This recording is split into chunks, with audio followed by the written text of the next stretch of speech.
Naona mzee wangu bwana umekunja kabisa na ndita. Unajua bwana vitu vingine vinatumika hekima na busara. Usipotumia hekima na busara, utaki kujistahi, utaki heshima aina yoyote, matokeo yake yatakayokuja kutokea ni madhara. Sasa haya madhara sisi ndio hatuyataki. Juzi tu tumetoka kwenye faini hapa ya fujo zilizotokea shirikisho. Sasa hapo ije kutokea lingine tena itakuwa hivi ni vitisho kwa Simba, watu watakuwa wanaogopa kuja Tanzania, Simba ina fujo. Kwa hiyo sisi tukiwa kama wazee tumekuja ili kwa amani kabisa na salama kabisa. Aondoke kwa muda tuaende. Yani hatutaki huyu mtu tuwe naye, akae pembeni, atuache kwanza katika jambo letu. Yes, meneja tu. Wangapi wanapita kwenye viwanja kwa mameneja bwana. Atuache akae pembeni, atupishe. Tufanye jambo letu. Sisi tuna jambo na Mwarabu. Jambo la kinchi. Jambo la kinchi, hatuna jambo na yeye.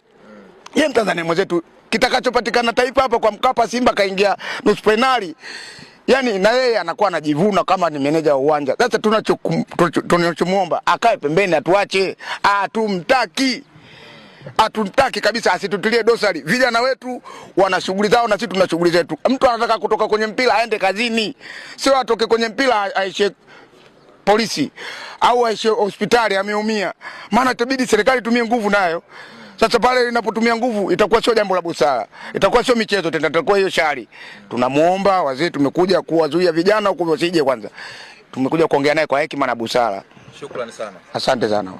Bwana Benjamin Mkapa hapa na nakwambia umewasikia wazee wa Simba Sports Club, kikubwa wakiwa wanasema wao hawana imani na meneja wa uwanja. Mimi ni Isa Dedo, moja mataifa chumvi ya mawe. Muito obrigado.